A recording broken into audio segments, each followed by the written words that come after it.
Assalamualaikum warahmatullahi wabarakatuh. Sampurasun, salam sejahtera untuk kita semua.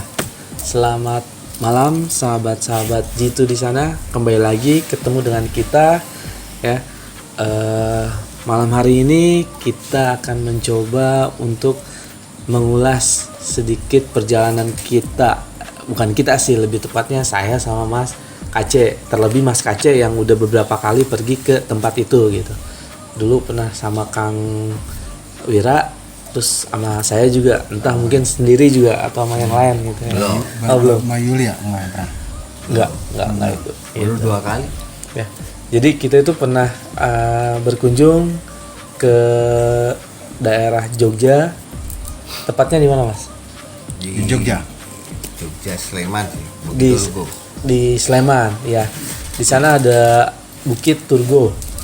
Ngapain sih kita ke sana gitu? Oh, Bukit Turgo tuh di Sleman. Sleman gitu. Ya. Bukit Turgo yang kita kunjungi itu disinyalir. Ya. Konon katanya itu adalah Sinyalir konon katanya tempat makam ya. Makamnya Syekh Jumadil Kubro gitu. siapa dia? Siapa dia gitu kan? Di sejarah ada. Oh, seru baca. Ya, karena emang kita nggak detail ngebahas masalah beliau gitu, maksudnya siapa beliau, tujuannya ke sini dan tanggal atau apa waktu kunjungnya ke Indonesia juga kapan, kita nggak detail bahas ke situnya. Akhirnya juga kapan nggak tahu. Hari apa nggak tahu. Dan untuk masalah di sana sendiri benar atau tidak pun itu makamnya juga itu kita serahkan ke setiap orang gitu. Setiap orang, karena menurut kepercayaan beda-beda gitu. Ada yang bilang di Sulawesi, iya di Sulawesi juga ada, di Turgo sendiri ada, di daerah Semarang juga ada, terus di mana lagi? Trawulan ya, di Jawa Timur juga ada ya. Jawa Barat nggak ada. Jawa Barat nggak ada. Kasian banget. Ya. Jadi banyak versi makam beliau gitu. Kalau bicara yang aslinya di mana, ya nggak ada yang bisa memastikan gitu. Kembali ke hati masing-masing dan kepercayaan masing-masing gitu. Mungkin yang akan kita coba untuk ulas di sini adalah pengalaman Mas.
Ya waktu itu kan sama Kang Bira saya tanya kuat nggak. Nah jawaban dia ya kuat lah Mas itu. Oke kita naik. Namun pada saat kita naik memang ada sih di kiri kanan itu ada kayak bekas ya mungkin orang doa atau apa ya. Ada Ini dupa. bakar Dupa lah kan. Itu naik ya secara medan sih biasa ya nggak terlalu terjal orang.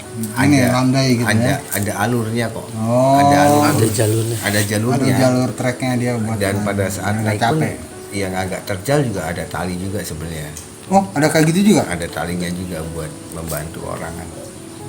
Oh, maksudnya tali di pinggir kiri kanan gitu ya? Satu tali itu maksudnya buat pegangan. Buat pegangan. Saya pikir tali kayak orang buat manjat tebing gitu. Enggak. Nah itu baru seperempat tuh akhirnya si Kang Bira itu kan udah nyerah, kelelahan kan. Udah capek lah. Tidak seperti omongan di awal tadi yang bilang sanggup itu ya. Sanggup itu. Makanya kan kalau kita naik di tempat-tempat seperti itu. Tapi kalau saya ditawarin, saya langsung bilang nggak sanggup. Saya di warung aja. Ngopi ya. Iya, aman. Ngopi, rokok. Tunggu cerita. Nah itu kan dia naik akhirnya sampai pertengahan kalau nggak salah. Sampai pertengahan juga kita udah berapa kali berhenti itu. Berapa kali berhenti, istirahat. Akhirnya, nah ini ada yang bukan aneh ya, tapi ada sesuatu yang waktu saya ke situ pas di pertengahan itu ada tawon. Satu tawon itu dia terbang dari bawah ke atas.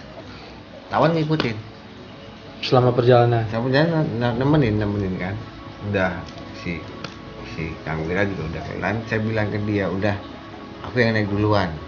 Kamu istirahat di sini, aku naik. Ada warnanya tawonnya enggak?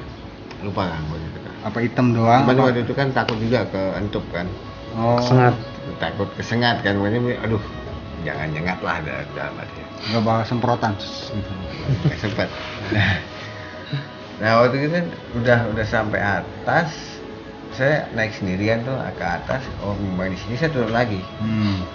Saya turun lagi, saya kasih kesempatan si Kang Wira itu udah naiklah, nggak gitu jauh kok. Jadi naik karena kan prinsip saya yang berkepentingan. Itu jalannya lebar apa jalan setapak gitu? Jalan setapak gitu. Kayak naik gunung ya? Iya kayak naik gunung.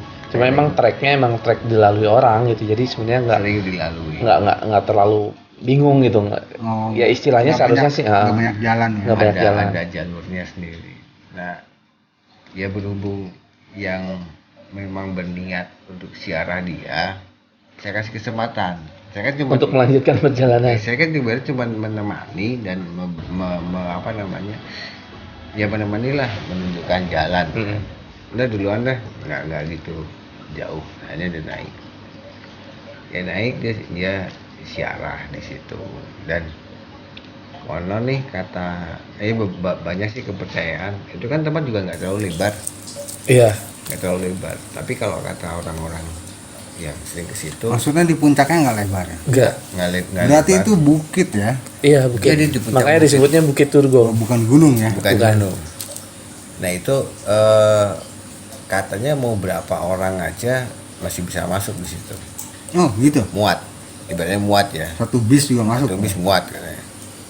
Jadi di siarah tapi ya lebih ke pemandangannya sih bagus karena kita bisa ngadep Merapi ya.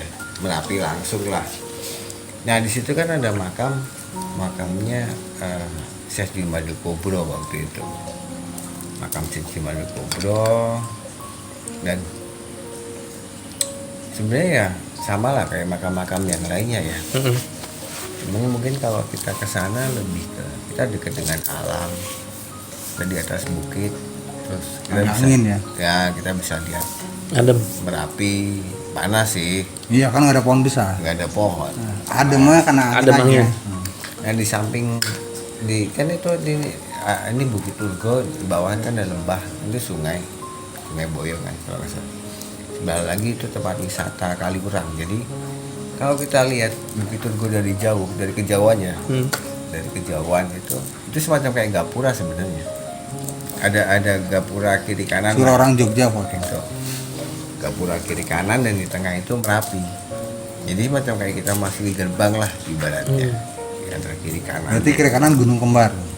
Bukit Kembar. Bukit, bukan gunung, bukit. Nah itu emak. Dan itu sangat dekat sama Merapi sih. Benar-benar sangat dekat, pemandangannya bagus. Dan waktu Ya yang kedua ini kan saya nganter Mas Dias kan. Iya. Oh, pernah Mas Dias pernah ke sana? Pernah. Wah, hebat. Enggak hebat sih, biasa aja. Nah, Maksudnya pernah ke Yogyakarta, Ya, ke tempat itu. Oh Nah, iya. Kalau ke Jogja Gua masih udah beberapa sering. kali itu. Cuma ke tempat itu kan baru. Iya baru. nggak pernah. Itu juga karena ditemenin. Nah itu sama juga sih. Cuman perjalanan sih agak lancar, lebih lancar daripada yang pertama. Gitu. Karena apa tuh? Karena fisiknya Mas Dias. Beda. Karena kalau saya kan emang suka naik gunung Om sebelumnya. Jadi mungkin masih ada lah sisa-sisa tenaga di masa dulunya gitu. Jadi bukan karena sebuah kesombongan yang mengalahkan dirinya sendiri gitu, bukan? Bisa jadi mungkin ya. Cuma Kenapa nggak sombong? jadi sombong sekarang gitu. Jadi kepikiran buat sombong sekarang. Oh iya, gue lebih kuat gitu kan? Nggak juga gitu. Jadi mungkin karena emang saya sendiri emang udah biasa naik gunung gitu. Jadi ketika kemarin waktu itu naik bukit itu ya seperti biasa aja gitu, seperti biasa aja. Karena kelasnya bukit ya, bukan ya, gunung. karena Ya? kelasnya bukit masih di bawah 2.000 lah gitu, masih 1.000. Kalau gunung sehari, Gunung sehari malah datar gitu ya. Cuma emang yang menarik di sana itu adalah yang tadi Mas Aceh bilang gitu, di sana tempatnya emang nggak terlalu besar, paling ukuran berapa kali berapa gitu ya. Di puncaknya itu. Paling 5x6 kali ya, nggak, pokoknya kecil deh gitu. Suka ada yang nginep nggak gitu di situ, apa maksudnya orang ritual nginep gitu? Ritual ada, tapi bukan Malam di atasnya gitu. biasanya ya. Tapi yang ini bukan di atas Kang. Bawahnya ada Di gua bawah Jepang itu gitu. ada gua. Kayak gua Sebelum itu ya. sebelum Ya, di bawahnya. sebenarnya bukan gua sih, kayak terowongan sebenarnya sih. Karena memang dari kita turun ini makam, kita turun di sini di Baru terowongan. di situ ya. Nah ini nembusnya juga jalan ke turun juga. Jadi kalau yang mau buat ritual apa itu dia di Istirahat, terowongan itu. istirahatnya mungkin mereka tidurnya di terowongan, tapi kalau Iya, pas nggak angin kan lah ya. Nggak logikanya. kena hujan loh. Nggak kena Karena hujan, kan kalau di nggak atas angin. kan nggak ada Iya. atapnya gitu. Kalau di bisa buat terowongan tenda sebetulnya sih. mungkin kalau pas doa atau zikir atau apa, mungkin pas ya di makamnya, mungkin kalau ini beristirahatnya di situ. Memang banyak sih kalau dari apa namanya bekas-bekas kayak makanan-makanan ada di dalam Nah. terowongan. Syekh tadi siapa namanya? Jumadil Kubro Nah itu siapa? Kok bisa sampai di banyak sama orang di kagumi. iya? Ya, ya. Kalau Dengar dari sih saya dia kalau yang orang doyan sunan apa kewalian ya. Nah itu katanya pentolannya ya. Nah itu periode sebelum Wali Songo. Ya maksudnya Iya. ya itu buyutnya. Nah, jadi Iya. harus tahu turgo juga yang orang, jadi nggak sekedar oh saya senang sunan ini tapi nggak tahu juntrungan ke atasnya gitu, sama sampai ampel loh. Itu ampel tuh cucunya kalau nggak salah ya. Ya itu kan Sunan Ampel, Sunan Bonang itu kan konon masih keturunan. Ya. masih keturunannya. Masih keturunannya yang kalau Sunan Bonang kan kita bahas kemarin di Kalijaga. kebanyakan kan. Sama kali jaga ya. Itu ya. Nah katanya kalau di buku kan literatur kan dari Uzbek ya, Samarkand, Uzbekistan kan. Ganteng dong. Nah Pasti ganteng orang. ya, dan dia pertama kali masuk itu di Semarang, dari masuk ke Jawa ya, di Semarang terus ke Demak, dan dia mulai menyebarkan syiar agamanya kan sampai ke Trawulan juga. Itu Oh dari Makanya utara ke ada- selatan ya. dari Utara ke selatan. lebih ke timur karena ke Demak. Oh ke arah timur sana. Ke Demak. Baru dia lari ke selatan. Ya, justru kalau yang nah ini yang kita juga masih masih tanda tanya kan, kenapa ada di Turgu? Sebenarnya ada di situ kan, makamnya kenapa ada di Turgu? Mungkin emang udah waktunya mati di situ kali. Tuh. Karena kan Nah, antara meninggal di situ atau sengaja dibawa untuk dimakamkan di situ gitu, karena Kemungkinan ya. ya itu yang tadi Banyak versi ya. banyak versi gitu. Tapi kalau dari sudut pandang metafisik sendiri, Nggak ada dia di situ. sebenarnya bukan makam di situ. Nggak ada. Ada makam. Ada ya, orang lain. Orang yang dikuburkan ada, gitu. Tapi bukan sosok ini. Iya. ya. Tapi baik lagi lah, itu kepercayaan masing-masing lah gitu ya. Ya, karena kan juga kalau kita lihat itu kan juga banyak makam kan. Iya. Mana yang benar, mana yang tidak kan kita sama-sama juga nggak tahu Tahu kan. ajudannya. Iya, bisa muridnya gitu. Atau temennya. Atau temennya itu. Gitu. Cuma emang yang menarik itu kenapa di bukit itu Om gitu. Secara apa ya? Kalau misalkan kayak kemarin kita bicara masalah situs Kosala, ada sword yang Om BJ bilang di situ ada swordnya gitu, sumber. Itu nggak ada.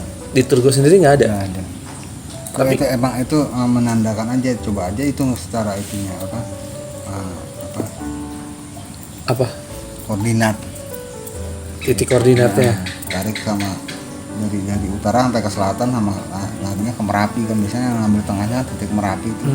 Karena dulu kalau nggak salah titik Merapi itu pernah diukur titik tengahnya tuh di situ kalau nggak salah. Kalau ngambil dari kiri ke kanan ya, masih kiri kanan barat ke timur gitu. Ujung Jawa sana, ujung Jawa sini. Kalau nggak salah tengahnya itu dapat di situ. Di Merapi. Di Merapi. Tapi kalau gini, bukan yang sekarang ya, tapi yang ini yang dulu. Merapi yang Nah, kalau yang sekarang kan udah banyak Geseran. maksudnya ya ada yang udah kerendam, ada yang banyak macam-macam lah urusan gitu juga. Harus dihitung ulang, pasti geser. ibaratnya tengahnya Pulau Jawa. Iya, kalau dulu lagi zaman itu begitu. Zaman itu. Zaman Majapahit nggak salah. Kan udah ada ilmu ukuran juga mereka. Termasuk orang muslimnya kan juga yang syiar juga udah punya ilmu ukuran Islam kan ada. Iya. Nah kalau kita lihat dari misalnya dari jauh tuh itu kan semacam kayak gapura ya. Apa Dari selatan lihat ke dari utara selatan, ya. ya. Itu apakah memang itu adalah gerbang dari menuju Merapi secara metafisika aja? Kalau itu mah emang jalurnya ke selatan dari Merapi. Karena ada orang yang bilang yang Merapi kan siapa sih? Siapa? Marijan? Bukan, itu manusia. Oh. Ini maksudnya Astralnya yang astral, megang Merapi. yang dengkotnya lah gitu. Nah itu koneksi hubungannya emang lewat situ ke arah selatan, ke Ubur atau Kidul. Oh, ada koneksi. Ya. Jalannya berarti ya. Jadi apa? Kalau mau ya kalau lewat meeting apalah situ aja. Lewat jalan raya itu kan. Karena kan memang sungai itu Boyong, Kalicudi sampai selatan kan itu sebenarnya. Gitu. Tapi ada yang waktu pertama kali ke sana ya, ada yang ya di sini entah itu halusinasi atau apa saya nggak tahu juga. Sekilas ngelihat ada dua sosok mereka berdua itu baru duduk di apa ya namanya ya? Kalau orang Jawa bilang cangkruk ya. Nggak tahu kalau Apa cangkruk? semacam kayak pos kamling zaman dulu lah, yang dari gubuk itu loh, yang dari bambu. Nah, Balik gitu.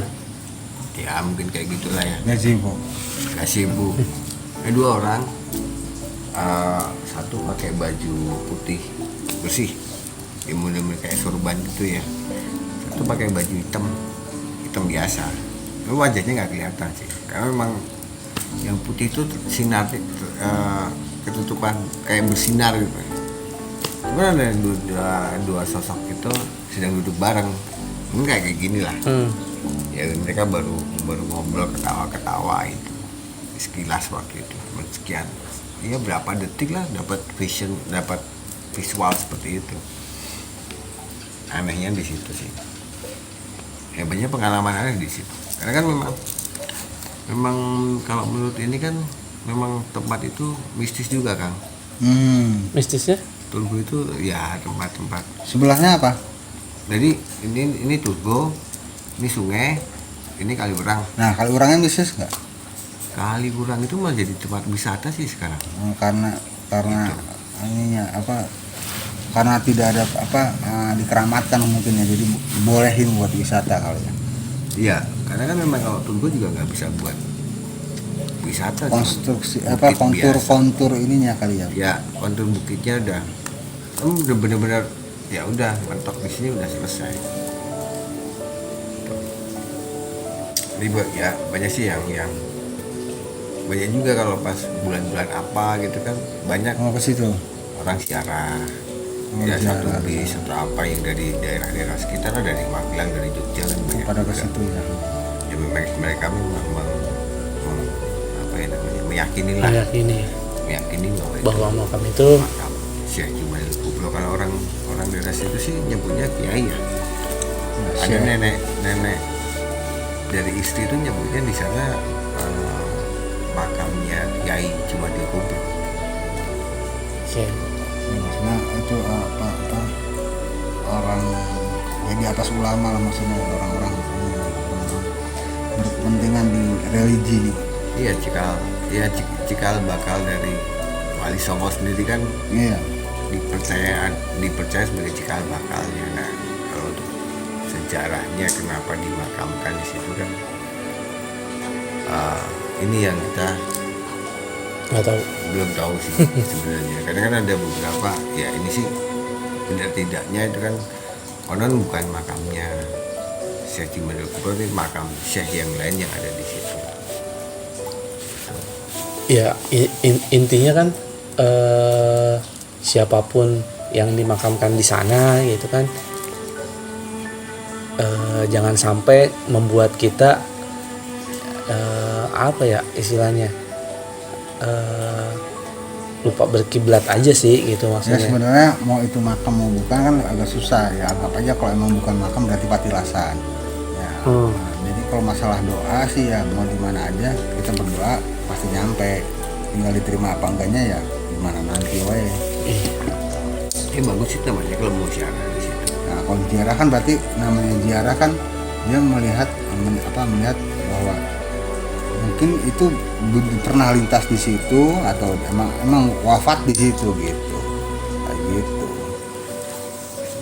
Jadi harus jangan salah persepsi dengan ziarah gitu. Orang-orang kan ziarah malah minta dagangan laku di sana kan, Iya. Itu bahaya gitu. Yang kayak gitu bahaya. Banyak yang lebih banyak meminta kan. Akhirnya buat astral yang lain dibuat bisnis. Ya, bisnis. Itu bisa ya, Kang. Oh iya, jadi bisnis. Pada saat itu kita itu bisnis paling oke minta itu. yang apalah segala macam.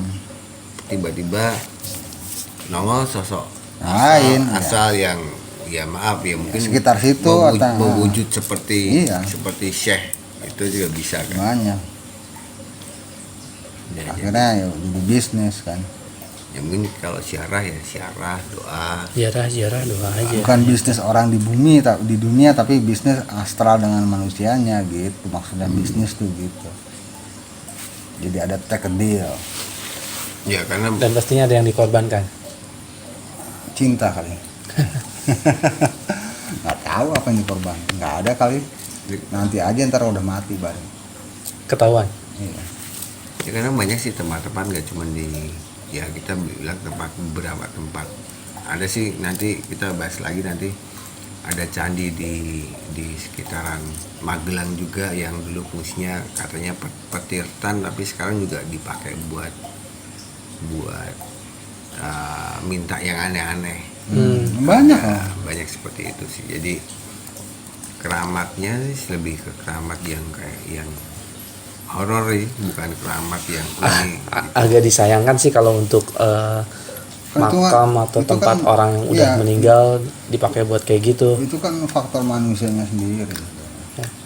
Jadi yang ziarah ada 100 orang mungkin 5 atau 10 orang yang benar-benar memang ziarah gitu. Sisanya kan nggak tahu. Semoga banyak dapat jodoh, semoga ini rezeki kemana ceritanya kayak gitu. Ini pengalaman Mas Dias gimana waktu ke sana? Capek nggak? Capek kan saya mah jalan nggak ujuk-ujuk ada di situ gitu. Ya saya juga karena emang ilmu agama saya juga nggak banyak gitu kan, kirim doa aja gitu. Kalaupun untuk siapa ya saya sesuai dengan yang ada di ini aja sih nisannya, kebetulan ada nisannya gitu. Asal jangan minta macam-macam. Iya, cuma sebatas kirim doa. Minta macam-macam mah ya minta ke emak bapak aja. Iya. Atau enggak repot nanti kan gitu. Tapi itu walaupun ada jalurnya, udah ada jalur sih, tapi juga tetap harus hati-hati juga. Iya. Karena kan juga ke bawah juga udah jurang. Hilangkan semua kesombongan itu aja. Jalanin aja, bisa kuat nggak kuat ya udah. Yang penting pada saat kita berucap ya kuat lah gitu ya, udah termasuk salah satu kesombongan kita sebenarnya. Dan saya juga nggak tahu kenapa saya nanya itu sih. Orangnya ada ya. Saya salah juga sebenarnya nanya. Memancing orang untuk sombong. Yang ditanya harusnya diemin aja. Ya. Tahu-tahu habis aja ya. Itu lagi. Itu sebenarnya. Ya mungkin pemirsa kalau lagi berkunjung ke Jogja, silakan mampir. Yang tadi Om Biji bilang, karena ya bisa dibilang kalau untuk ya walaupun ya ada sudut pandang dari Om Biji sendiri di sana bukan makam Sayyidi Muhammad Al-Kubro, tapi emang di sana dia pernah ke situ berarti ya, ada petilasannya lah di sana. Ada energi yang pernah reduksi energi yang tertinggal di sana. Dan kuat gitu. Bahkan ada parawangannya masih ada di situ. Masih ada Kak? Masih ada. Tapi apakah kita ngomong, ya kita agak melebar dikit nih. Kita udah ngomong Jawa Tengah kan. Apakah Sunan Kalijogo pernah ke situ juga? Pernah ke situ juga. Dan temannya juga pernah ke situ. Yang siapa? Sesi Jinah. Nah, jadi itu. Jadi apakah hampir semua Sunan pernah ke situ? Enggak. Udah cukup. Udah cukup itu aja. Jadi gini, kuncinya tadi yang Sunan Kalijogo pernah ada di situ. Sesi Jinar ya, pernah ada di situ. Dan Sesi Al-Kubro juga pernah ada di situ juga. Pernah ke situ ibaratnya ya. Jadi pemirsa bisa menyimpulkan sendiri seberapa pentingnya Bukit Turgo buat beliau-beliau. Itu. Nggak usah ikut mikir. Iya. Nanti aja mikirnya habis konten. Antara mikir atau tidur. berat banget nih kaleng. Oke, pemirsa, cukup sekian original dari Amerika. Konten kita kali ini. Kita ngebahas sedikit masalah Bukit Turgo dan beberapa clue-nya gitu tadi. Ya. Semoga nambah wawasan, semoga nambah pengetahuan. Kalaupun ada beda perspektif antara kita dengan sahabat-sahabat di sana, beda ya jadikan sesuatu yang beda aja gitu, nggak usah disama-samakan gitu, nggak usah dipaksakan juga gitu, karena baik lagi keyakinan itu ada dalam diri sendiri gitu ya. Cukup sekian untuk konten kita. Jadi masih ada tambahan? Enggak, maksudnya jadi nggak menggoncang keyakinan, tapi ini menambah wawasan gitu, karena nggak ada nggak ada hak kita untuk menggoncang keyakinan, karena sebelumnya pun banyak versi, udah ditulis banyak versi, ada yang di Goa Sulawesi, ada yang di Semarang, ada yang di Trawulan, Jawa Timur. Jadi ya itu baik lagi sih, mau pakai sudut pandang yang mana atau mau pakai keyakinan yang mana, dan mau siarah ke mana terserah. Mau katanya ada yang versi juga itu 2 bukit itu buat tower memantau ke selatan lagi saat musuhan gitu. Banyak versinya ya. Ya itu banyak versinya ya. Jadi jangan diambil satu versi doang, nanti pusing gitu. Ambil intinya aja lihat. Oh begitu. Terusin tadi udah lewat. Udah lewat ini gitu. Ya cukup sekian untuk konten kita malam hari ini. Terus pantau. Tempenya nggak dimakan. Nanti terus pantau channel kita, channel Jiwa Tua ya. Dukung kita dengan subscribe, like dan komen gitu. Jangan lupa follow juga kita di Instagram Jiwa Tua ya. Selamat malam. Sampurasun. Assalamualaikum warahmatullahi wabarakatuh.